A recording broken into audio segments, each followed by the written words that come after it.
Welcome in, guys. It is Friday night. We are headed into the best weekend of the year, in my opinion. My name is Warren Sharp of SharpFootballAnalysis.com and SharpFootballStats.com.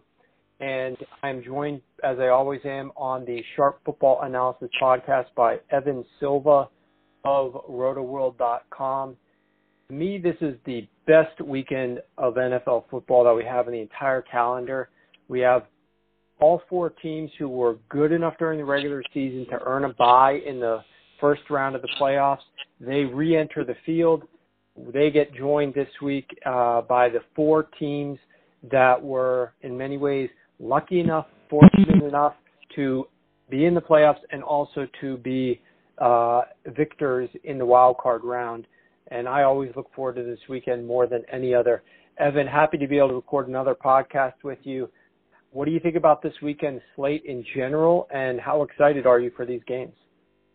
Yeah, just excited for it. Looking forward to breaking them down with you. We got a little bit of late news, and that's what makes our ability to do this on late Friday night, because we have no lives, and be able to do the podcast after the injury reports come out, because we know that Brandon Coleman is going to sit for the Saints, and we know that there is decreasing clarity on the status of Antonio Brown, which will be a big topic of discussion when we discuss Jaguars-Steelers. Yeah, absolutely. And I think I would argue in favor of us, maybe obviously a little bit biased, but our lives are football. So it's not that we don't have lives, but we're like, we're almost wed to the sport. And in addition, it's not the worst thing in the world to get the kiddos down and then be able to talk shop with you for a little while in the evening on Friday night. I think we could be the latest recording podcast on Friday nights, though, for football, especially, of any DFS or sports betting ones that I'm aware of. So we put in work late, and that's to give you guys late-breaking injury information and to have all our ducks in a row so we can have the best info to share with you guys. So with that said, the way that we're going to run through this one for divisional round here, we're just going to hit the games in chronological order, starting with the Atlanta-Philadelphia game. I'll discuss a little bit of the sports betting line moves and positions on those games, and then we'll go ahead and start breaking them down. We'll run all the way through to the last game on Sunday afternoon, and we'll call it a weekend. So going to get this to you guys as quickly as possible so that you can bang through it. And with that said, let's go ahead and start with the Atlanta-Philadelphia game. Atlanta travels to Philadelphia. That's the first game to kick off at 4:30 Eastern. Today, basically, we're recording this very late on Friday night, so you guys will get it. But on Saturday, that game kicks off at 4:30 Eastern. The game basically at a few shops open up at, I see some offshore spots that open at 1.5. Most of them open at 2.5 or so. Was bet up to 3. And that's where the line sits right now as we're recording this, pretty much 3 across the board in favor of the Falcons. They're the first team ever in history since the playoff field expanded to 12 teams for the number 6 seed to ever be favored over the number 1 seed. So that's the first time that has ever happened, and they're favored by a full field goal, obviously due to Carson Wentz not being there. Philadelphia comes in, obviously missing Carson Wentz, especially for the last 3 games that were started by Nick Foles. The total on this game has been bet down. It opened as high as 44.5. It's now down at 41 at pretty much every spot, and that's a key number in total. So my guess is that we're going to see a little bit of battling on this total. Do not be surprised if you see a little bit of under money come in to drop it below the 41, followed by some over money potentially from those guys in part who bet the under earlier when they could get 44.5 or 44. And now we're just getting off of that game and getting a nice middle spot around that key number of 41. So I would not be surprised to see this game close right around that 41 mark, with people being able to middle it if they want. Evan, let's turn it over to you. What is your take on this game and some of the key matchups here? So I think that we know that Nick Foles finished the season struggling. And, I mean, in fairness to him, he really only played 2 full games one against the Giants, one against the Raiders. He played really, really poorly against the Raiders, and he did what he had to do against the Giants, threw for 4 touchdowns, didn't throw for a lot of yards, didn't light it up. But over his last 5 quarters, his statistics, his performance was really poor, below 47% completion rate, 48.2 quarterback rating, 4.1 yards per attempt. I think that the Eagles, in all likelihood, are going to approach this game trying to lean on their running game and on their defense. And I think that their Week 17 running back usage may be a tell as to their Week 19 game plan, because in that meaningless Week 17 game, they ran LeGarrette Blount and they ran Wendell Smallwood, and they did not use Jay Ajayi. They kept him in bubble wrap. They know that he is their best back. And they also didn't use Corey Clement very much. Corey Clement, a guy that played on a lot of passing downs in the red zone at times as the season progressed, and kind of earned the trust of the coaching staff. I think that we may see a true lead back role this week for Jay Ajayi, who saw 16, 14, and 16 touches in his final 3 regular season games, and then Corey Clement as the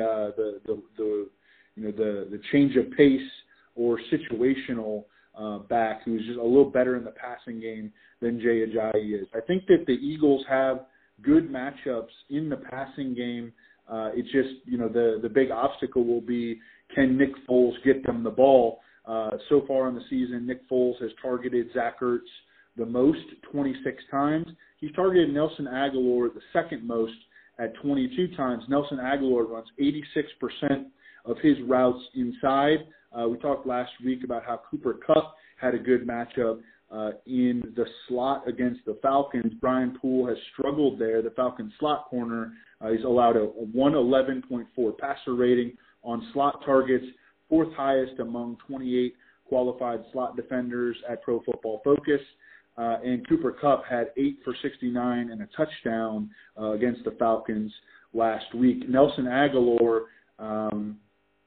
tied Zach Ertz for the team lead in red zone targets and led the team in targets inside the 10-yard line, showed explosiveness as a third-year breakout receiver. Nick Foles has not been able to get the ball outside the numbers so far this, through his, 9 quarters of action. So I'm looking at the guys in the middle of the field, Nelson Aguilar and Zach Ertz. But ultimately, I think that the Eagles are going to want to play this game with a lot of Jay Ajayi and allow their defense to disrupt Matt Ryan. The Rams last week had a lot of success disrupting Matt Ryan, but Matt Ryan played one of his best games of the season, being able to deliver in the face of all that pressure. He took 3 sacks. He got hit 7 times. I think that he's going to be under a lot of duress again this week, and I think that's going to be the Eagles' game plan. Yeah, and I think that this game is going to be fascinating, because one of the things that disappointed me the most, Evan, last week, because we talked about, the Rams and their potential to knock off the Atlanta Falcons in that game out in L.A. And one of the things that disappointed me the most about that game, forget the 2 muff punts, turnovers on special teams that basically you can't win games in the playoffs if you're doing that. So, forget the rest of the game. When that type of stuff happens, you go down -2 in turnover margin, just like that, and it's a home game. You need to get your offense started. But I was very disappointed with the Sean McVay offense that came out, should have been scripted. They basically had a bye Week 17, didn't really prepare for their opponent there, and rested players. And their offensive script coming out was not very good. And with young quarterbacks, it's very important to get them into the groove, to have a nice drive to start out the game. And so I'm really interested to see what they do with Nick Foles. They saw some of his struggles this season at the tail end, obviously, when he became a starter. What are they going to do to get him off to a good start here psychologically, as well as the team off to a decent start, so that defense is not just feeling like, man, we're going to have to win this game. We're going to be out on the field a lot. It's deflating on both sides of the football if you've got a quarterback who has been struggling and they come out the first couple series and get nothing accomplished. So I am really going to be focused in on how the scripting from Doug Peterson's offense does in that first 2 drives of the game. The other key for me for this offense is as follows. Carson Wentz was a literal magician on third down. Rookie quarterbacks are not supposed to do what he was able to do. He was the NFL's best third down passer, posted a 128 rating and a 50% success rate. That means half the time when he's on third down and throwing the football, they're gaining first downs. Best in the league. He averaged 9.6 yards per attempt. But even more remarkable is that on 3rd and 10 or more yards to go, Carson Wentz posted an NFL best 138 passer rating, averaged 13.8 yards per attempt, and he converted 38% of those into first downs. That's ridiculous. The average for the NFL is 21% conversion rate. Now, the thing that I'm most intrigued about this matchup as it relates to this is that Nick Foles struggled the last 3 weeks on third down conversion. Those came against 3 of the worst NFL defenses at third down conversion rate. The Cowboys ranked 30th, the Raiders ranked 23rd, and the Giants ranked 26th. 3 teams literally like bottom 12. Now he's going up against the Falcons, who are about middle of the pack in terms of third down defense conversion rate, but they're definitely improved from what Nick Foles just faced and who he struggled with tremendously. And the issue becomes, the Eagles were a very good offense overall this past season, a top 10 offense in terms of efficiency, number 5 in terms of passing offensive efficiency, and they were very good on the ground too. They weren't as good as they were passing the ball, but they were very explosive in their run game. But they would find themselves almost once a drive in a situation where they were off schedule and needed to convert a big third down. And the drives when Wentz obviously couldn't get that done, they were punting. The drives when he could get it done, they basically were scoring touchdowns. And that's my main concern here is that Nick Foles, inevitably they're going to be in those types of situations. As much as I think a key is for them to be able to avoid those bad situations of third and long by being efficient on first and second down, I feel like they are going to be in those situations about once a drive where he's going to need to convert a third and long. And, if he can't do it, they're going to be punting. And I'm thinking that the chances of him doing it are well worse than what Carson Wentz was able to do it. So that's my main concern on that side of the ball. I think this is going to be a very competitive ball game, however. I am a little bit down on the Atlanta Falcons. I think they're a very good team overall, but they're far less explosive than they were last year. And I think one interesting element here is as much as we like to, especially when they sustain some injuries, attack some of this Philadelphia Eagles secondary, talk about how they've got the chance to give up some big explosive pass plays. By my metrics up at Sharp Football Stats, they finished the year out as the number 6th rated explosive pass defense. And while the Atlanta Falcons were a very good offense, ranking 4th overall in explosive passing efficiency, and by that I just mean any pass that is able to gain 20 yards. It doesn't have to travel 20 yards in the air, and as a deep pass would, it just needs to gain 20-plus yards. They played the 3rd easiest schedule of opposing defenses at explosive pass defense. So the Philadelphia Eagles could give them some problems there. I think the defensive line, their matchup against the Atlanta Falcons offensive line will be one to watch.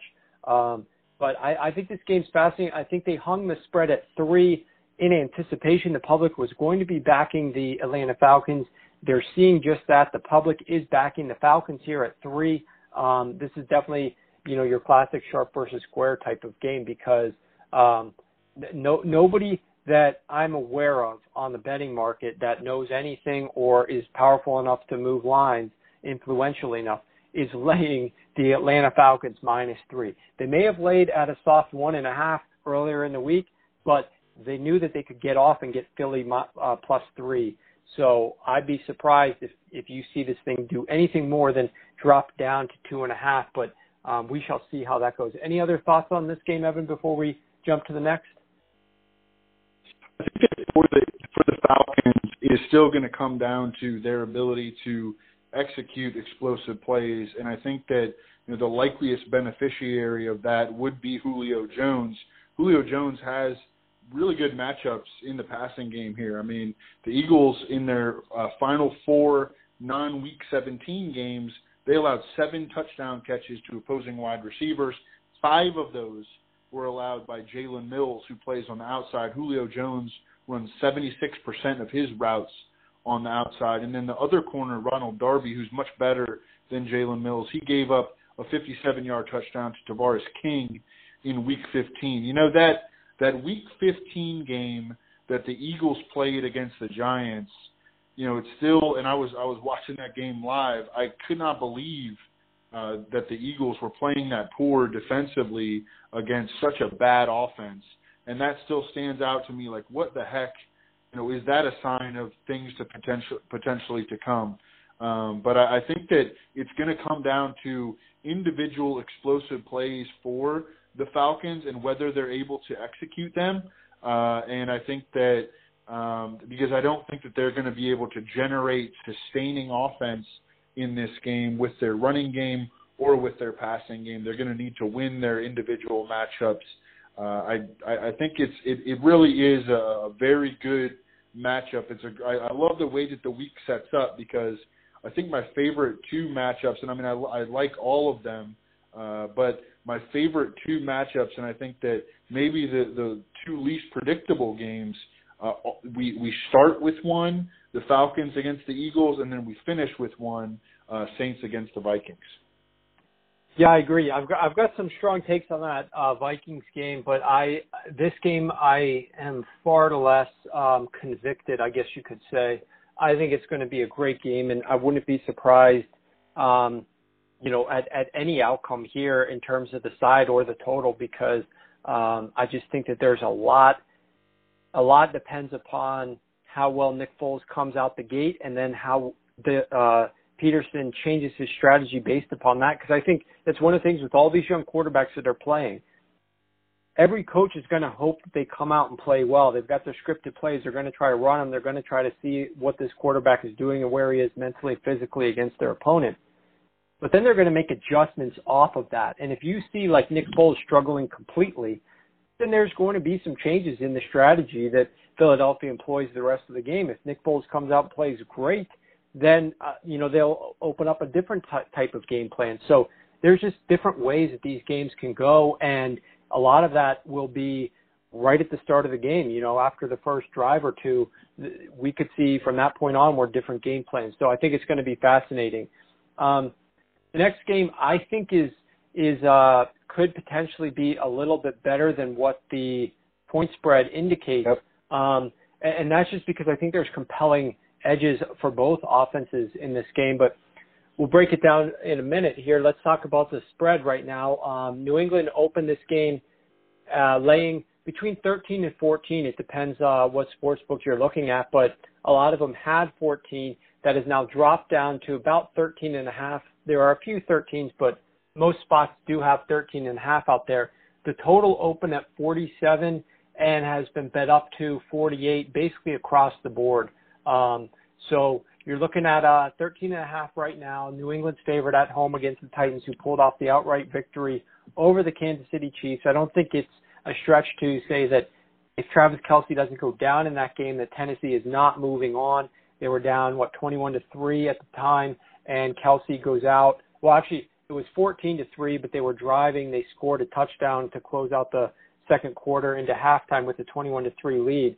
And, of course, they didn't score another point the rest of the game without Kelce in there. Of course, Tyreek Hill sort of seemed off the whole game. He was dropping balls at the very beginning that he usually catches. And with him being the prime weapon in that offense from a passing perspective, they just were very thin at their options. Probably still shouldn't have lost the game, but great comeback from Tennessee. Evan, what is your take on your initial breakdown of this game? And I know you agree with this. The first thing that stands out to me is, anytime that I try to break down a Patriots game, I want to try to figure out what the Patriots are going to do. And some people will say, like, oh, you never know what the Patriots are going to do. Well, I kind of disagree with that because what the Patriots do consistently is they attack the weaknesses of their opponent, and they do that, in a measured manner, in a consistent manner, and in a very decisive manner, deliberate, with very few exceptions. So let's look at what are the Titans' strengths and weaknesses. The Titans' strength is run defense. They were a top 4 team in yards per carry allowed. They didn't give up rushing touchdowns. I mean, they allowed 5 rushing touchdowns all season. They allowed 2 rushing touchdowns to opposing running backs in their last 8 games. And then another one of their strengths is their ability to limit big plays in the passing game. They allowed the 3rd fewest completions of 20-plus yards in the NFL this year. They allowed 2 last week to a Chiefs offense that has had explosive moments this season more often than not, despite Alex Smith's reputation. So, what are the weaknesses of the Titans' defense? And they got gashed all year by running backs in the passing game. You could hurt them in the slot, even though Logan Ryan is a solid slot corner. They gave up a lot of production to slot receivers. Tight ends crushed them, especially in the second half of the season. Opposing teams to face the Titans, this is a stat from Rich Rebar, who writes for Roto World, excellent analyst. Teams that played the Titans threw the ball on 62.3% of their plays. That was the 3rd highest in the NFL. And the Patriots were a team this year. They did not have a LeGarrette Blount type back. They were a team that was willing to throw the ball when they were ahead. They had the 10th highest passing rate in the NFL when they had a lead. And they were 4th in passing rate when the game was within 1 score. Again, those are stats from Rich Rebar. So I think that this is very clearly likely to be a game where we should see 40-plus pass attempts from Tom Brady. We can question his effectiveness at this stage of the year because he's been held under 300 yards in 6 straight games.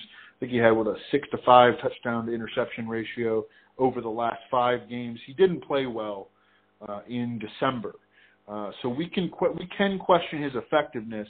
But I think that this is going to be a game that is built on the passing game and the short to intermediate passing game for the Patriots. That's going to mean a lot of Rob Gronkowski. That's going to make Danny Amendola a sleeper this week. If you're playing DFS in the playoffs, it makes Chris Hogan interesting. He ran 57% of his routes in the slot this season, and it also brings into play James White, especially if Rex Burkhead is going to be inactive or limited. There were kind of mixed reports on how healthy he was during the practice week after missing the final 3 games of the season with a knee injury.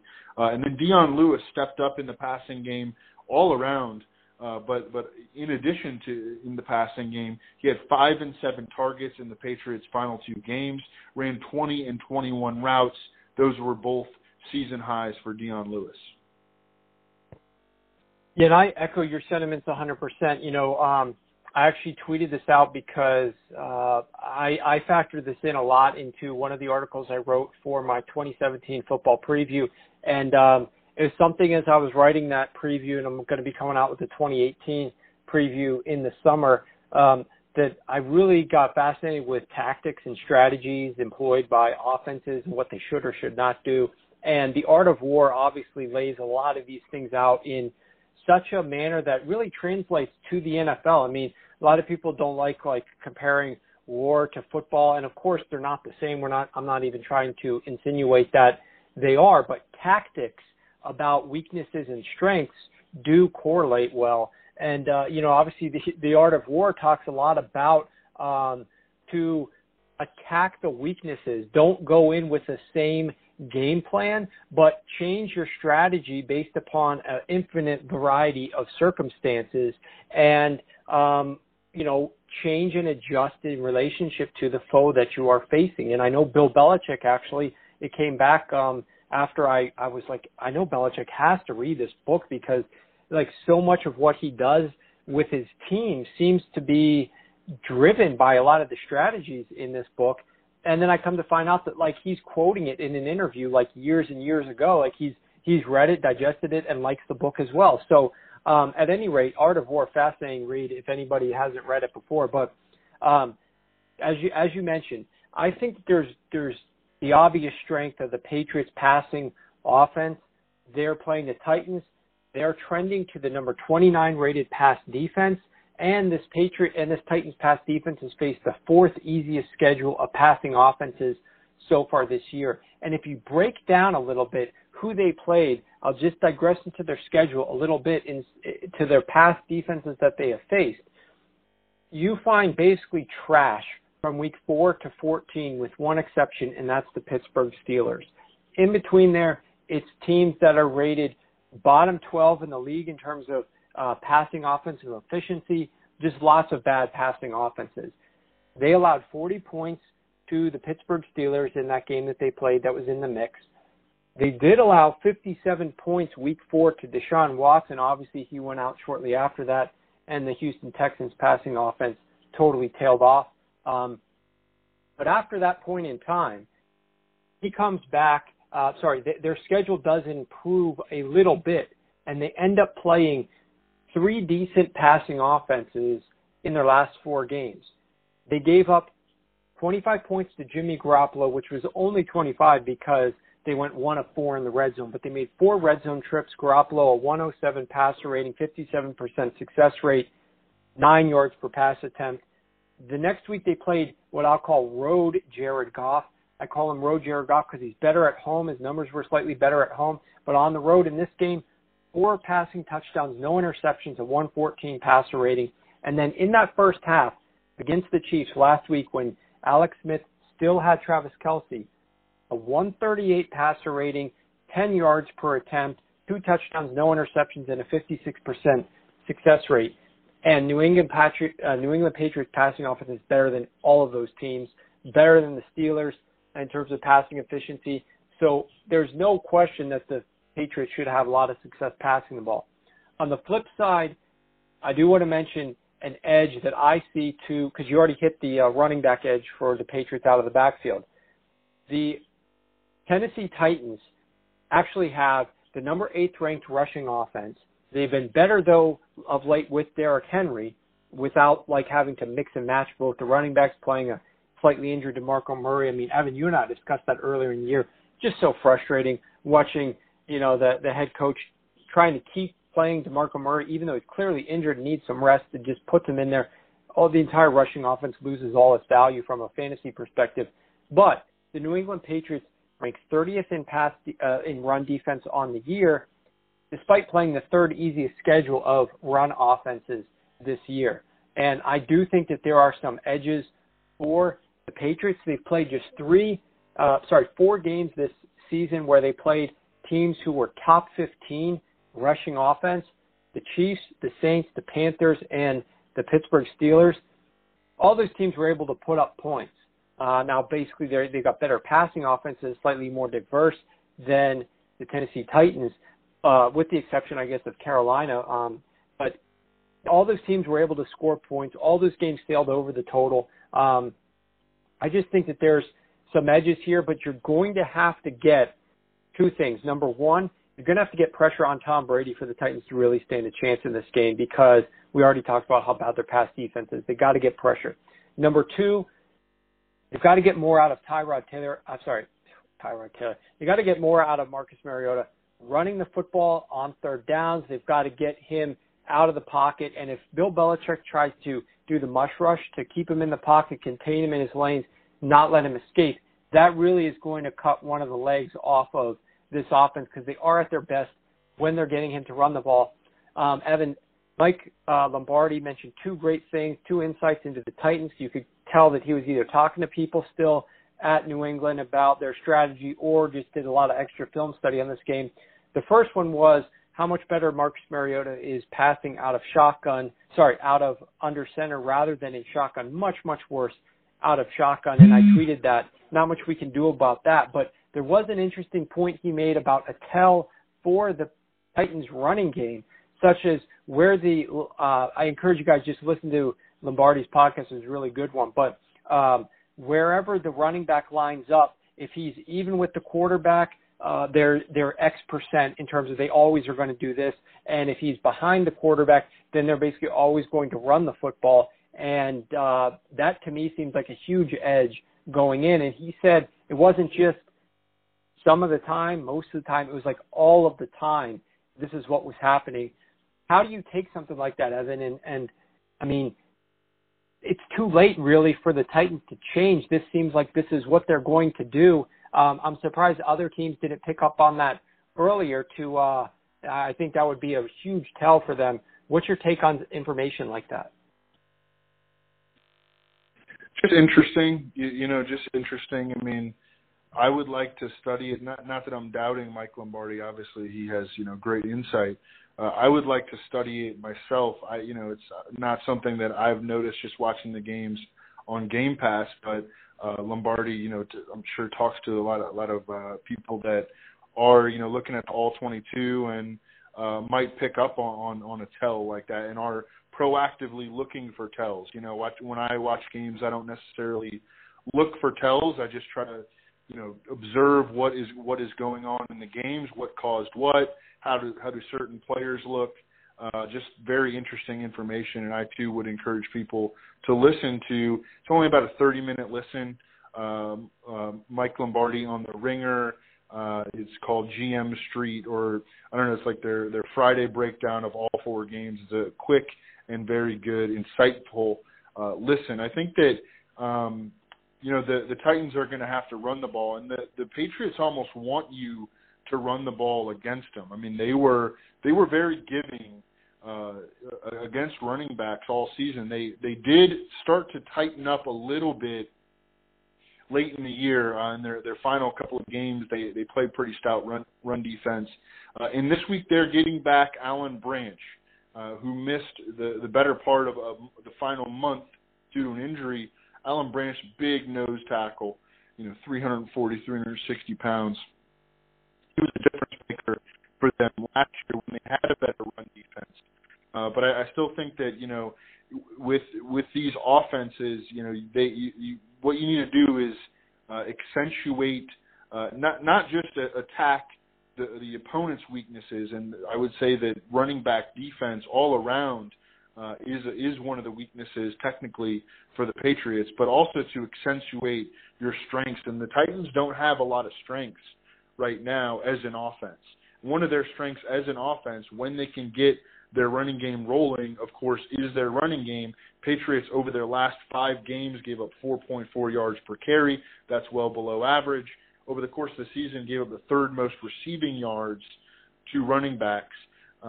Derrick Henry is not a player that the Titans have used extensively in the passing game. He was not used extensively in the passing game in Alabama. But when he has been given opportunities to play in the passing game, he has been effective. I mean, over the last 2 games, although he only has 4 targets, he's caught 3, and he has gains of 66 for a touchdown, 29, and 6 yards.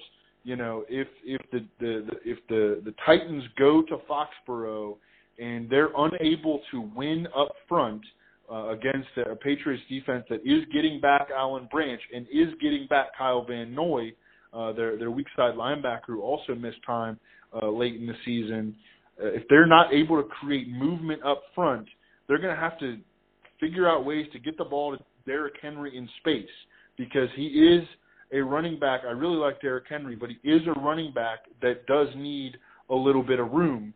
And one way for them to get him some room is to get him out in space, throw him screen passes, get him involved in the check down game. And I hope that the Titans are thinking along those lines, because it'll make this game more competitive. Another thing that I noticed is that Derrick Henry is better when he gets the ball more. His efficiency rises significantly in his career when he handles 10 or more carries. He averages 4.8 yards per carry. When he handles 10 or fewer than 10 carries, he averages fewer than 4 yards per carry. I just, there's not a lot of faith in the Titans passing game right now. I do think that they have edges in the slot potentially with Eric Decker. Eric Decker has taken on a little bit bigger of a role for the Titans down the stretch. And the Patriots have been susceptible to slot receivers. Jarvis Landry in Week 14 had 8 catches for 46 yards and 2 touchdowns against them. In Week 15, Juju Smith-Schuster had that monster game, 6 for 114. Eli Rogers also plays in the slot for the Steelers, had an 18-yard touchdown in that game. And then in Week 17, Jermaine Kearse with Bryce Petty at quarterback had 5 catches for 59 yards. So they're vulnerable to slot receivers, and Eric Decker, with that increased late season role, I think can take advantage. I think that if the Patriots are going to try to take away, and this is what Bill Belichick is famous for, I think that it gets a little overblown because they end up not taking away, like not eliminating their opponent and making them play left-handed, especially when their defense just isn't as good, and their defense hasn't been that good the last 2 years, even though they limit opponent scoring. But I think that if they are going to try to take away a member of the Titans' passing game, it would make the most sense for that player to be Delaney Walker. The Patriots also did a pretty good job against tight ends over the course of the season, allowing the 10th most yards to opposing tight ends. Yeah, just adding one final thing to one of the points you were discussing about the Titans. I will say that the Titans have this season posted the number 2 most successful rushing offense inside of the red zone. The Patriots, the number 2 least successful rushing defense. Now, the Patriots have looked a little bit better the last few weeks, as you mentioned, but could some of that have been related to their opponents that they faced? If you go back to the game they played the Chargers and look at the rushing offenses, particularly inside the red zone, I'll just rattle off their ranks: 27, 19, 14, 29, 13, 29, 15, 13, and 16. Obviously, nobody there inside the top 10. The Titans are number 2. Branch could make a difference, though. I'm fascinated to see this game. I'm fascinated to see how much Mariota runs the football. I'm fascinated to see if the Titans come out with a faster pace. I'm fascinated to see if the Patriots decide to attack with a faster pace. If they do, what they tend to do, Evan, is they tend to probe you. And they'll probe you initially on the ground and through the air. And if their ground game is not making dividends, they will basically stick a bookmark into that book, fold the page down, and set the run game bookmark on the shelf to be used next week in the AFC Championship game. And they will attack the Titans to their weakness. And I fully expect that potentially happening. There are props on Tom Brady pass attempts, Tom Brady completions that you can find out there. I think this could be, I'm not saying it definitely is, I felt more strongly about other games in the postseason for Brady in the past, whereas this is definitely a Brady passing game. We took over props on his completions and his attempts and took alt lines on him and a big plus money and hit on those. This game, though, I do think I think the completions that we got was over 23.5 completions at minus 125 juice. We got down on that. Love that 24.5. Love that one. Yeah, so we'll see if it becomes a Brady passing game or not. Speaking of a passing game, we get to revert back to the debacle that the Pittsburgh Steelers gave us. I believe it was back in Week 5 when they, for some unbeknownst reason, decided with a 3-0 lead after the first quarter in 60 offensive plays from the second quarter through the fourth quarter to allow Le'Veon Bell run the ball just 9 times and Ben Roethlisberger throw the football 46 times over those final 3 quarters as they got blown out at home against the Jacksonville Jaguars. Jacksonville comes in. This is the Sunday 1 p.m. game. They're catching 7 points. The line open at some spots at 7, some spots at 7.5. Total really hasn't done much of anything. It's still sitting there right around 41. some spots 41.5. It's pretty consistent with what it was to begin the week. But, Evan, well, I'll let you take your shot at this one. Jacksonville, big underdog, catching 7 points. They've won here before. They're a very confident football team right now, but they've got a very shaky quarterback off of a shaky performance last week. Write this game down for us a little bit. Yeah. Confident team except for their quarterback. I mean, exactly. It seems like his confidence just wavers so much. You know, I think that in the end he knows that he's not a natural thrower of the football. I mean, he told Rich Gannon that last year. They were mentioning it on the telecast last week. And it seems like he's a roller coaster, and he's at the bottom of that roller coaster right now. You know, there was a period, and it did come against a bunch of bad defenses, plus Seattle, which had lost a bunch of core, key defenders. But it seemed like he was sort of at the top of the roller coaster there for a couple of weeks, and right now he's crashing at the bottom of the loop-de-loop. And I just don't know what to get from him. We can talk about like how the Steelers have just gotten crushed by wide receivers over their last 9 games. I mean, they've given up. You can read my matchups column to look at that. They have given up incredible amounts of production to opposing wide receivers, and it wasn't just because they were missing Joe Hayden for a while. I mean, even when Joe Hayden was back in Week 17, they gave up Josh Gordon's biggest game, 115 yards. They also gave up a huge game to Rashard Higgins, who didn't do anything all year, 3 catches for 68 yards and 2 touchdowns. I mean, they have problems in the secondary. It's just, can Blake Bortles exploit that? The Jaguars also used a 4-way wide receiver rotation last week, frustrating for fantasy.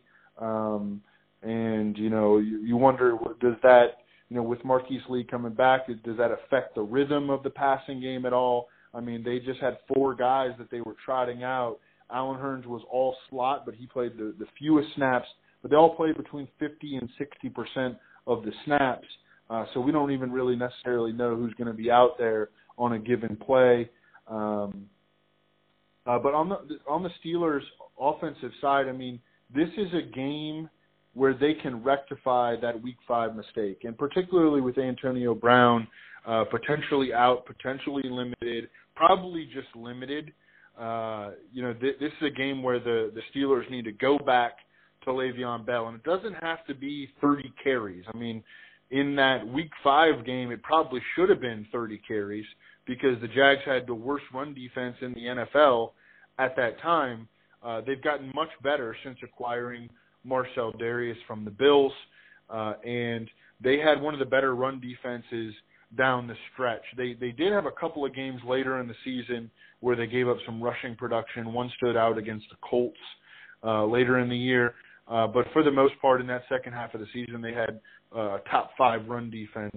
Where they did show vulnerability down the stretch was to opposing running backs. In Week 16 through 18, Week 18, of course, being the wild card round, they gave up a 5 for 76 to Kyle Juszczyk. They gave up that 66-yard screen pass score to Derrick Henry. Last week, they gave up 7 catches for 50 yards to Bills running backs. So, and Le'Veon Bell as a rusher got stronger as the season progressed. In his initial 10 games, averaged 3.82 yards per carry. In his last 5, averaged 4.55 yards per carry. And, after that monster workload that he had, it's nice that he was able to rest his legs in Week 17, rest his legs during the first-round playoff bye. He should be at full throttle in this game, and I think that this needs to be a full-throttle Le'Veon Bell game. And 100% on board with a full-throttle Le'Veon Bell game. And I do agree with you, though. The Steelers need to run Le'Veon Bell, but if it's not being super productive, I don't want to just run into a brick wall. But the thing that the Steelers tend to do is they tend to just go to a different direction. And they need to realize that the strength of the Jaguars is their pass defense. So let's pretend that you're the Jacksonville Jaguars. Your game plan defensively coming into this game is our pass D is already good. We can deal with these guys. We did it last game. We want a repeat of last game. We want Ben to throw the ball a ton. We need to shut down the run early. We have to get Pittsburgh to question their run game, question their ability to run against us, and turn to the pass. And the way that they're going to do that is they're going to try to come out and stuff the run, which is why the Steelers have to be patient and have to be balanced more than just the first quarter. The second quarter, their third and fourth and fifth drive, they have to continue to run the football, even though it's not being ultra productive. I don't mean run into a brick wall. I don't mean 30 Le'Veon Bell carries if he's averaging 2.5 yards per carry. But I do mean you can't just go pass heavy against this defense like you did last time. And I think your point, very astute. The Jacksonville Jaguars pass defense, number 1 and number 3 against wide receivers and tight ends when they're within one-score games. When they're within close games, they're very good against those two positions. But they're very bad against running backs. When the game's in one score and the offense could throw, could pass, could target a wide receiver, could target whoever, the Jaguars allow a 53% success rate to running back passes. That's 30th in the league. They allow 7.1 yards per attempt to running backs. That is worse than what they allow to wide receivers or tight ends. And the Jaguars are great against running backs when they got a big lead, because what happens? They've got a great pass rush. They know you're trailing, so you're going to have to throw the football. They bring their pass rush. You don't have time to throw the ball way down the field, so you're throwing a lot of running back passes. They come up and smother those. But when the defense doesn't know what to expect, those running back passes are very efficient. Steelers' number 2 best success rate at 57%.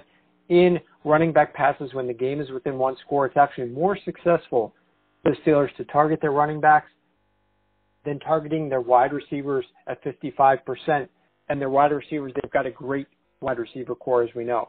Evan, tell me a little bit about this late-breaking news that we got on Antonio Brown and his status for this game. Yeah, so this information, so the report was that Antonio Brown is kind of not out of the woods, that he is a true game-time decision for this Sunday game at 1:05 Eastern. He did not practice on Friday. They listed him with an illness. The late report makes you wonder, did they just put him on the injury report with the illness when he really had suffered a setback with his calf? The information likely came from the player's agent, I would think. And you could spin that one of two ways. I mean, either it's like a legit scoop from the agent, or it's the agent trying to put that out there to make his player, to, number one, give his player an excuse in case he doesn't do anything in the game, or to make his player look like, Willis Reed if he does have a good game, and this information is out there about him. Ultimately, I mean, he's less than a month removed from a partial calf tear, and you have. I mean, I think that there were already going to be concerns about Antonio Brown. Just, he may look, good in practice, etc., but making it through a game and playing 65, 70 plays, was that really going to be realistic? I do like that the Dr. David Chow, longtime NFL team doctor, super accurate with his just using video to diagnose players' injuries is just crazy. Like, there may be one or two people on the planet that can do that, especially at the accuracy rate that he has. He remains very optimistic about Antonio Brown, and that's despite the fact that Dr. David Chow earlier in the week posted a report. He went through all the teams and he looked at players that were listed as questionable. Antonio Brown, of course, is listed as questionable. And for each team, he marked down if guys were listed as questionable and did they play. The Steelers had the lowest rate in the NFL at 29% of players who played on Sundays when they were listed as questionable. And it wasn't just the lowest rate in the NFL. It was the lowest rate in the NFL by a significant margin, by 11%. The closest, number 31 in the NFL, was 40% of their players listed as questionable played. So 71% of the players that the Steelers listed as inactive or listed as questionable were inactive on game days. And, I put that out there, on Twitter. Dr. David Chow quickly responded. He said, that's for the regular season. I think that with this being the playoffs, very confident that Antonio Brown is going to be out there. The next question becomes, what will his effectiveness be? Because not only is he dealing with the calf injury, but he's dealing with the best secondary in football. Absolutely. And the other question will be whether or not he is able to, let's assume he lasts the entire game. It's going to be cold, and obviously in cold weather, muscles don't love cold weather. Assuming he plays, are the Steelers going to try to get, and this is a legitimate thing that teams would talk about, can we get, let's say he's 90%, can we get 10 good 90% routes out of him during the game, and maybe we'll use him as a slight decoy on, another 15, 20 routes. Time will tell what they end up doing, but there's a very good chance that he could play and he could be 90%, but he's only going 90% on a very small percentage of plays. And against that great secondary, you're absolutely right. What will that effectiveness end up being? I think even more reason. I don't mind, look, Mike Tomlin, I'm not the biggest fan of his decisions and strategy, but I think this is perfectly great. If I'm a Steelers fan, go ahead, list AB as questionable. Let the Jaguars start doubting it. Let them have to prepare as if he is playing, and then play some mental warfare. Hey, maybe they're going to be without AB. Toss that doubt onto that side of the field. But it doesn't really matter for the Steelers. They're going to have to execute with or without AB. He was heavily used last game in part due to the fact that they were throwing the ball a ton to their receivers. They need to play a little bit better here. Now, on the flip side of the ball, Evan, real quick before we jump to the final game of the weekend, Blake Bortles. I personally don't see Blake Bortles having as bad of a game as he did last week. That was absolutely atrocious, what we saw last week. I mean, he couldn't even complete screen passes. But that being said, much more hostile environment, a much more hostile crowd.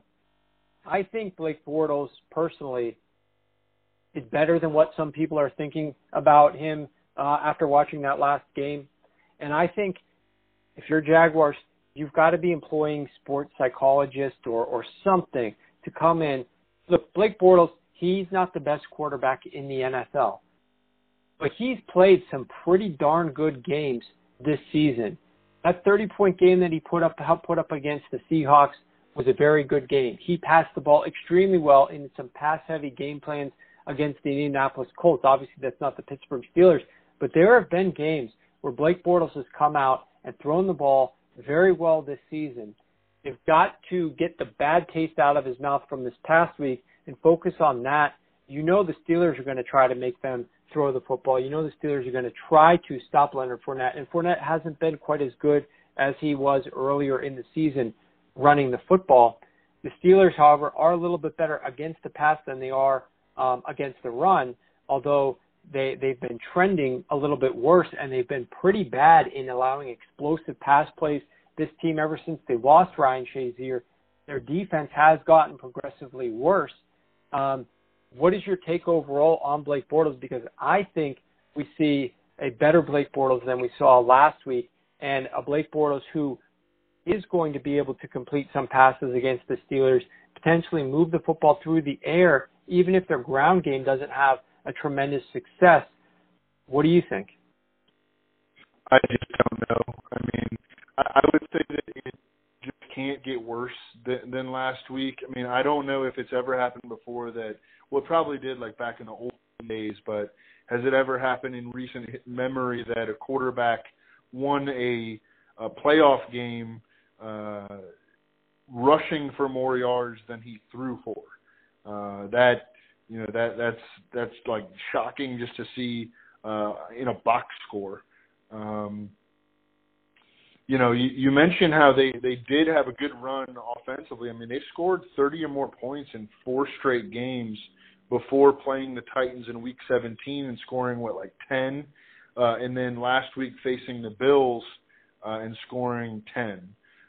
So, I mean, they do have, some, and that was not like on the back, those 30-point games were not on the back of Leonard Fournette. I mean, Leonard Fournette has been significantly less effective over his last 8 games, 3.15 yards per carry, only 3 touchdowns. So it wasn't like they were scoring those points with Leonard Fournette. Certainly the defense helped them, and the defense putting them in favorable situations where Blake Bortles was able to execute.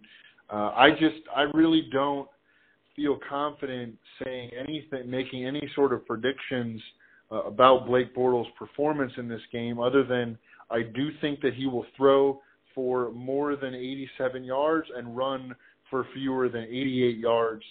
The Steelers on the season allowed the 6th fewest quarterback rushing yards, but the Bills, who he ran for 88 against last week, allowed the fewest in the NFL, so that doesn't necessarily help us. What I'd be concerned about with Blake Bortles is the Steelers' pass rush coming back to life. I mean, the Steelers kind of faded a little bit in terms of pass rush, but they still finished the season 1st in the NFL in sacks, 5th in quarterback hits, 9th in interceptions. They were able to rest some of their starters in Week 17, and of course their entire roster during the first round playoff bye. So, I think that the Steelers, they should theoretically be able to get some pressure on Blake Bortles.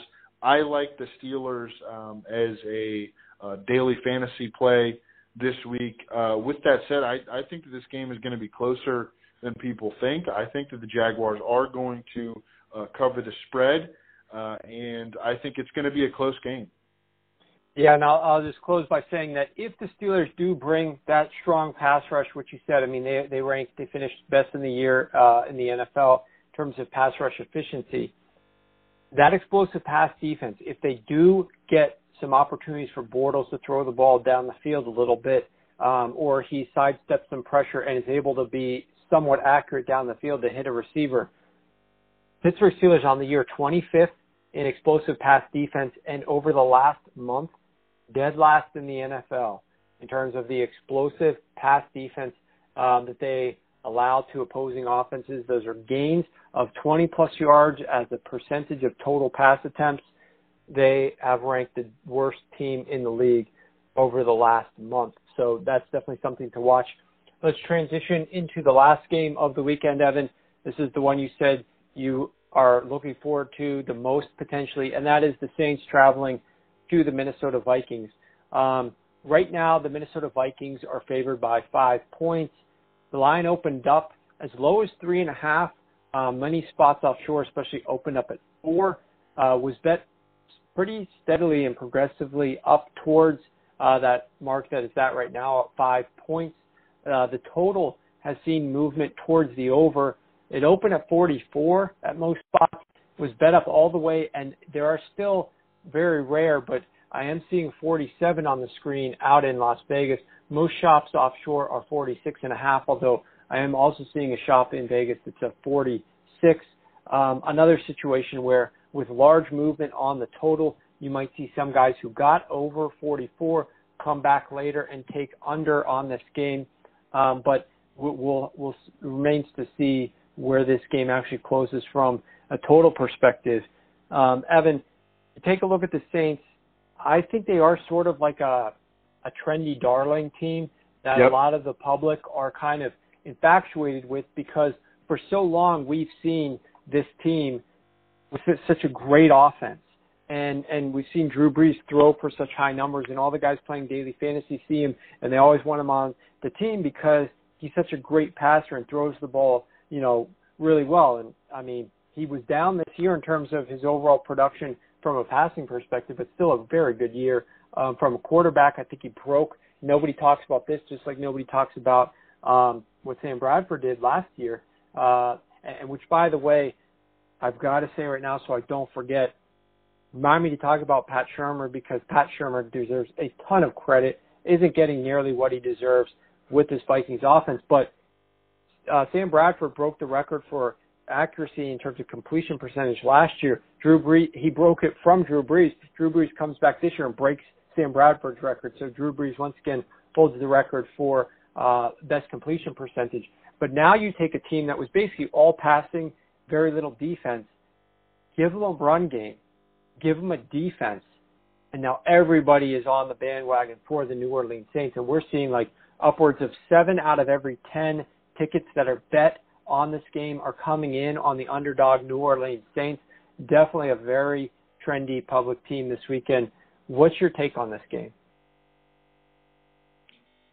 So the Saints are running into a buzzsaw this week. I mean, the Saints had clear advantages last week. I guess people had just kind of written off Drew Brees, that he was incapable of. I mean, his efficiency stats were all in line with his usual career norms. It's just the Saints had a better defense. They had a better running game. They had, a top 2 offensive line, and Drew Brees' volume stats were way down, but his efficiency was right where it always has been. I really liked him in daily fantasy last week, played a ton of them. I know that people that read my column did. People won a lot of money playing him and Michael Thomas and Ted Ginn, and I think it's going to be a much different story this week. The Vikings have held 9 straight opponents below 20 points in home games. They played 8 home games, of course, this season. They allowed 8 touchdowns combined offensively in those 8 games. And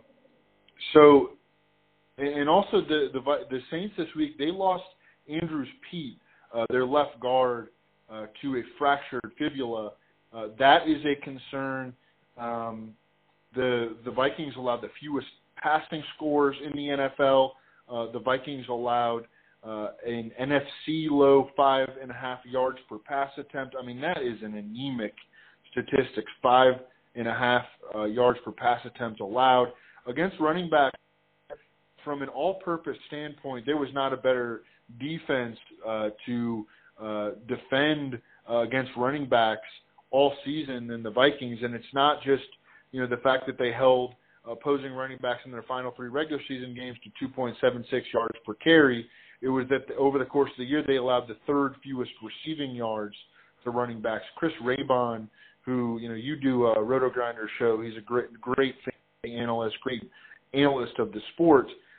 He noted on his podcast with TJ Hernandez, I mean, he just went through and rattled off all the running back receiving stats against the Vikings all year. And I mean, they faced a bunch of good passing game running backs, and they were all stymied by the Vikings. I mean, it was incredible just listening to Raybon rattle off all those backs and how little production they were able to muster in the passing game against the Vikings.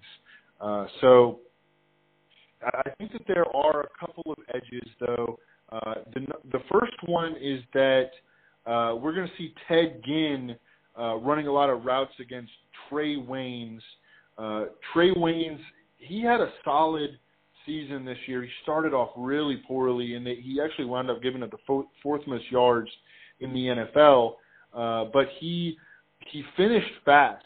He gave up 0 touchdowns after week 10, and he just became a solid corner opposite Xavier Rhodes. I mean, often, like the situation in Arizona, we know each week to attack the number 2 cornerback in Arizona. It was nothing like playing opposite Xavier Rhodes. I mean, Trey Waynes was real solid squaring off with a lot of number 2 receivers. He is going to face Ted Ginn, though, and Ted Ginn can run by people. So that's going to be a slight edge in the Saints' favor, I think. Another one is, so this loss of Brandon Coleman, the Saints' 6'6" slot receiver, he actually shares time with Willie Snead. He plays more than Willie Snead. Willie Snead, the Saints used him as like a blocker basically all year. I blocked on almost 60% of his snaps, and he was targeted only 16 times in 11 games. Brandon Coleman was the Saints' primary slot receiver basically all year. And last week he saw 5 targets. He caught 4 for 44. He's not, a great player, but he's a role player in their offense. Removing him from the offense, I wonder if that, because he's out with a neck injury, I wonder if that will encourage the Saints to use Michael Thomas at slot receiver more. Michael Thomas does play 22% of his routes in the slot. That's about normal. That's about what Julio Jones plays, but will they use him more in the slot? He actually has 47 targets on the season at slot receiver. So when he has been in the slot, they have thrown him the ball a lot. Xavier Rhodes only goes in the slot 2% of the time. So unless the Vikings do something different where they do have Xavier Rhodes follow Michael Thomas into the slot, we can probably project Michael Thomas for something like 4 to 6 slot targets in this game, and those slot targets are going to be much higher expectation than anything outside that he would have run against Xavier Rhodes. And, this is a projection. I'm not totally sure that the Saints would do this, but I do think that there's a chance that they would. Most people are not going to want to play Michael Thomas this week because they know about Xavier Rhodes.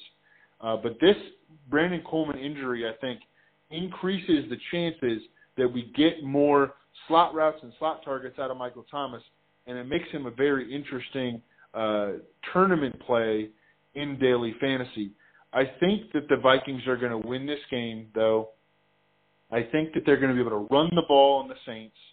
I think that the way that they sort of transition their offense later in the year to a very Latavius Murray focused offense, run-oriented team. Their defense, again, plays lights out. They allowed the fewest points in the NFL. Latavius Murray, now these were against much weaker opponents than they're going to face on Sunday night or on Sunday afternoon. But Latavius Murray had 19 or more touches in 5 of his last 6 games, 20-plus carries in each of the final 3. The Saints they're not a particularly stout run defense, and they were hit hard by injuries in the second half of the year. They lost Alex Okafor, who was a stud, breakout pass rusher for them. They lost Haoli Kakaka. He was like a very useful rotational pass rusher. They lost Kenny Vaccaro, played a ton of slot corner for them this year, could also play safety. And they lost weak side linebacker A.J. Klein, who doesn't have great Pro Football Focus grades or anything, but he was an every down player in their defense. Those are 4 significant losses, all incurred from November 21st. So this is not, this is a defense that I think the Vikings can exploit. But I wanted to note a couple of potential edges on the Saints side as well. I think it's going to be an awesome game. I do think that the Vikings are going to win. That doesn't mean a whole lot, but that's just kind of my take on the game. I think it means a lot. It's definitely where you're leaning in the game. I will tell you that if you remember earlier this season, I texted you while we were watching one of the games, and I was like, dude, who is this number 16 for the Saints? I really like this guy, and it was obviously Brandon Coleman. And Coleman, if you look at the whole body of work for the entire season, apart in terms of wide receivers, the second most yards per pass attempt, apart from Ted Ginn, who's averaged 12 yards per attempt, including the postseason. Brandon Coleman, 9.6 yards per attempt, ranked number 2 on the team in custom analytic up at Sharp Football Stats, yards above successful rate, which means the ability to take a play, turn that reception into a successful play, and then how much more do you gain after that play gets graded out as a successful play based on the yardage you needed for the down and distance. That puts you successful. Then how much do you do above that? He was the second best from that perspective. So losing him, I mean, obviously is a loss. He also had some height. That was interesting. I think that Michael Thomas into the slot is intriguing. I'll be fascinated to see how that goes. One of the guys that I really liked in this offense heading into the season, Ted Ginn. A lot of people weren't too in love with like his overall productivity, what he brought to this offense in terms of, you know, well, he's not putting up the touchdowns and the yardage totals, but highly, highly successful. The most successful player that they had on the team from a reception standpoint. And he was big for them last week. But transitioning as you did to discuss the biggest thing in this game for me, and that is the Saints defense. And for my discussion here, I want to take a quick walk down memory lane to discuss where we started saying, you know, our jaws started dropping, and we talked about the Saints defense, like, holy cow, man, this, you know, they obviously lost their first two games, 29-19 and 36-20. We thought, here we go again, you know, Drew Brees doesn't have a defense, he's going to have to do everything himself. And then he comes out and he's winning the next couple of games, and they shut out Miami over in London, and we're like, hey, man, and then the next few games, like, they're doing pretty well defensively, and they're putting up stats, and their metrics are looking good. Hey, this defense isn't that bad. So taking a step back, they play week 3 Cam Newton, and this is week 3 Cam Newton. This is not yet Cam. He was slowed by offseason injury and surgery, so this is not the same Cam that we saw later in the season. Much different Cam, who only put up 13 points against the Saints back in week 3. Then they play Jay Cutler over in London, and I think if I'm remembering this correctly, like the Dolphins' first game was canceled because of the hurricane.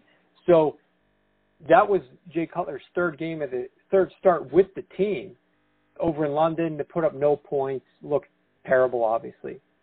Fast forward past the Matt Stafford game, which was after a bye. Matt Stafford puts up 3 passing touchdowns. Should not be bucketed into this category. Brett Hundley. They get Brett Hundley and Brett Hundley's first start. They get Mitchell Trubisky on the road in New Orleans, making a start. Very difficult situation for a quarterback with limited weapons offensively. You've got the combination of Jameis Winston, who gets injured and replaced by Ryan Fitzpatrick the very next week. And then the following week, week 10, they get to play Tyrod Taylor, who then gets pulled for Nathan Peterman. So they are not playing very good quarterbacks, and quarterbacks at bad stretches in their season, at bad points in time. And their defense looked great. I mean, their pass defense obviously rose way high up the ranks, and Lattimore was a stud. And look, he still is a stud. I'm not trying to say that Lattimore is not a stud. He's shutting down Julio Jones, you know, playing really well. But the next 4 games after facing that gauntlet, they play the Redskins, the Rams, the Carolina Panthers, and the Atlanta Falcons. And in those 4 games, their performance, especially with explosive passes, dropped way off the charts. They were before they were, in terms of pass success rate allowed, they were the number 1 team in the league heading up to that point. They dropped all the way down to 24th over the next month. They dropped down to dead last in terms of explosive pass defense allowed. They obviously got Bryce Petty, and then the last few games here, we talked about this, Evan, Carolina doesn't have a ton of weapons here. Devin Funchess is a little bit banged up. Cam still goes for over 400, I believe, on him last week. Jameis Winston and the Bucs, with nothing really to play for except trying to upset the Saints, put up 31 points on this pass defense in Week 17. So those defensive injuries that you mentioned, coupled with just some overall scheduling issues that they got the benefit of early in the season, this team is allowing some points and allowing some yards to teams of late, as well as some of the better teams that they played on the season even early in the year, like this very same Minnesota Vikings, like the New England Patriots. And that's my biggest question mark in this game is what type of defense are we going to get from the Saints, and how much can this Vikings offense attack them and exploit them? Because the Vikings, one of the most underrated teams in the league, very balanced offensively and defensively, picked some holes in their defense. I mean, it's very difficult too. But offensively, the biggest thing for them offensively is giving Case Keenum the confidence that he needs. And that's where I reminded you, talk to me about Pat Shurmur. This guy comes in last season, does great things with Sam Bradford, who wasn't even on the team up until a week before the season, basically, because Teddy Bridgewater royally messes up his knee.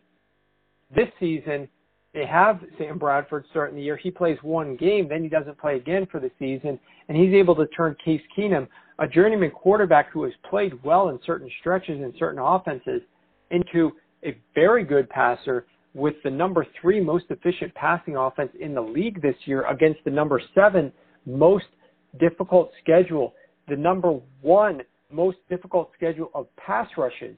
And they're still playing great. They've got a number of weapons. I think Kyle Rudolph could be in for a big game this game. I'm going to kick it back to you in a second to talk about some of the Vikings' offensive targets in the passing game. I know you mentioned some of the run game and some of their edges potentially there, but some thoughts on Diggs or Thielen, because I'm a little bit more high on Rudolph and a little bit higher on Thielen. I think Rudolph could be a good play this weekend from a fantasy perspective. But, Evan, what's some of your take on just the overall position that we're in? Because I think some people are just looking at this quarterback matchup and they're like, Drew Brees versus Case Keenum, this like not even close. Give me the points. Like Drew Brees, so much more experience here. If Pat Shurmur can work some more of his magic in the bye week, keep this offense going, I think one of the other edges that they've got is the fact that they are playing with a quote-unquote backup quarterback. He's their starter now, but you know how it is, Evan, the mentality of players. If you've got Tom Brady back there, you're playing hard, but you know you can always get somebody to save your ass if you need it. When you're playing with a backup quarterback or a guy who, you know, they even said, like, we're not even I read some interviews from the players even coming out this week, like, we weren't even sure if this guy was going to be able to keep the job at the beginning of this stretch.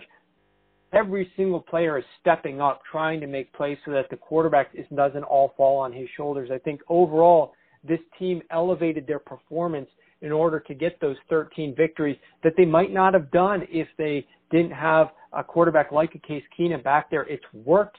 Mike Zimmer went with a bold move of sticking with Case Keenum even when he had a healthy Sam Bradford as a potential guy to come back in. Almost, I won't say it's nearly as bold as Nick Saban going to his freshman quarterback and pulling his more veteran starter in a national championship game. But that was a ballsy and gutsy move to stick with Keenum, and it's paid off. What's your take on a little bit of the quarterback/receiver tight end matchups here for the Vikings against the Saints defense? Yeah, I pretty much like all of them. I mean, first of all, Case Keenum had slightly better home game efficiency, 69% completion rate at home versus 66% on the road, 7.8 yards per attempt at home, 7 yards per attempt on the road, 100.1 passer rating at home, 96.8 on the road. Obviously, Case Keenum will be playing at home here. Despite finishing 17th in the NFL in pass attempts, I mean, he was far from a high-volume passer. He was top 12 in 20-plus yard completions. And the Saints, as you kind of alluded to, they were vulnerable to explosive passing plays this year. They gave up the third most completions of 20-plus yards in the NFL. According to Pro Football Focus, 12.5% of Case Keenum's passes were thrown 20 or more yards downfield.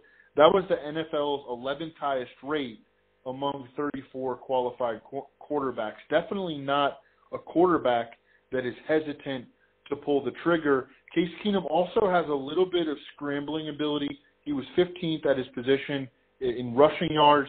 The Saints gave up the fourth most rushing yards to quarterbacks on the year, and then 37 yards on 8 carries to Cam Newton last week. So I like Case Keenum a lot to have a solid game. I like him in daily fantasy as well. I like really all of his receivers. You mentioned that you like Thielen. I like him as well. His usage in the slot kind of wavered over the course of the year as the Saints or as the Vikings dabbled with different third receivers. Michael Floyd, he's an outside guy, so he would keep Adam Thielen in the slot. Jarius Wright, he's a slot guy, so when he would be the third receiver, he would keep Adam Thielen, or he would push Adam Thielen to the outside. Laquan Treadwell, he's more of an outside receiver, and so he would push Adam Thielen into the slot. But later in the year, I mean, Adam Thielen was more of a slot receiver than he was in the middle part of the season. And where we want him to be in the slot in this game, because that's where the Vikings gave up, or the Saints gave up 8 for 116 to Cooper Kupp. It's where they gave up 7 for 102 to Adam Humphries, 6 for 83 and a touchdown to Mohamed Sanu, 7 for 72 to Jamison Crowder, all in the second half of the season. We don't want Adam Thielen lining up against Marshawn Lattimore or Ken Crawley. Adam Thielen ran 65% of his routes in the slot in Week 17. That was his highest percentage since Week 5. So I think he's going to be their primary slot receiver in this game. I like him a lot in daily fantasy. Diggs is definitely going to get more of Crawley and Marshawn Lattimore, and that is absolutely concerning. But Chris Godwin had a big game as a perimeter receiver against the Saints in that Week 17 game. Devin Funchess last week, 4 for 79 and left some yards on the field. And then Julio Jones later in the year faced the Saints twice. I mean, Julio Jones is an alien, but he had 7 catches for 149 and 5 for 98. So certainly not impossible to get perimeter production against the Saints. And then Stephon Diggs was a guy who had massive home-away splits. Just at home, he averaged 6 catches for 82 yards and 1 touchdown per game at US Bank Stadium. So like that about him. Rudolph, late in the season, from weeks 14 through 17, he played limited snaps. You look at the stat sheet, and his box scores are not strong. He wasn't playing full time by any means, and he was not getting many targets due to that. But after this first round playoff bye, he should be back to full strength. I don't even think he's listed on the injury report this week. And then Greg Olsen showed that although the Saints were really stingy in terms of how much production they gave up to opposing tight ends, Greg Olsen last week with 8 for 107 and a touchdown showed that they're not impossible to get production against. Kyle Rudolph during the season led the Vikings in targets and catches inside the 10-yard line. That is where touchdowns are scored. So I think that Kyle Rudolph is a decent probability bet for a touchdown.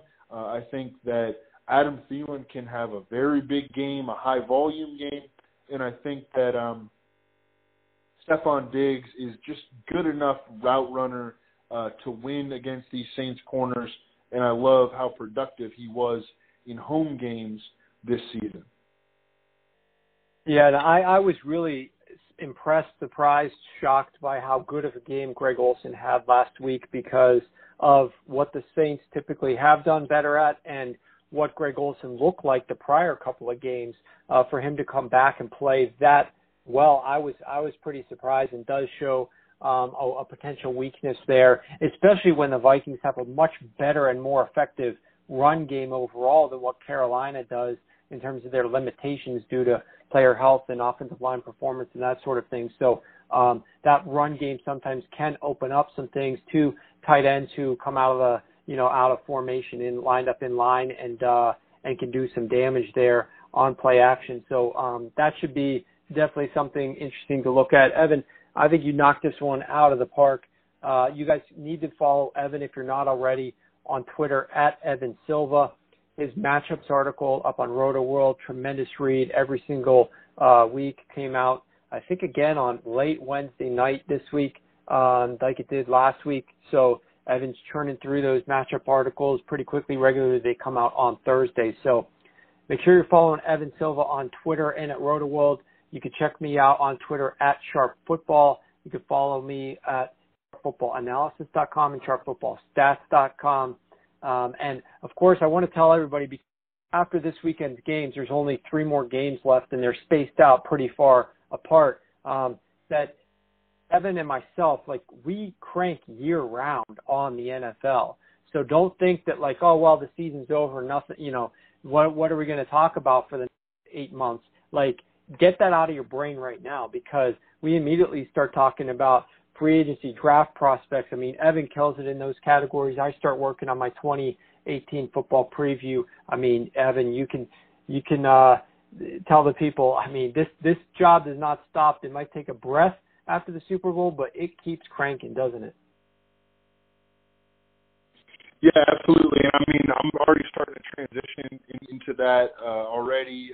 Put up our free agent list. I haven't dove into any draft prospects yet, but I'm itching to do so. I'm trying to get our depth charts and our rosters all in order. They over the course of the season, they get, just there's so much turnover during the year. But after the Super Bowl, I will have an article on team needs, and we will be, and players will start to get released pretty soon, and they will add to the free agent list. So it's definitely a daily grind. It's not as intense, obviously, as training camp in the season, but it's still fun. I mean, there's action every day. Yeah, there definitely is. So that's going to be a lot of fun to think about. But just remember, guys, this doesn't stop. So thank you guys very much for tuning in. We appreciate the support. This one is coming out very late, but you'll have it in time to break it down in the morning, or hopefully some of you guys are still up tonight, and I'll get it up there as quickly as possible. So for Evan Silva of RotoWorld, for myself, and Sharp Football Analysis and Sharp Football Stats, I hope you guys have a great weekend. Enjoy these games. Savor every last minute. I hope they live up to the hype, and we're looking forward to talking about the conference championships here in another week.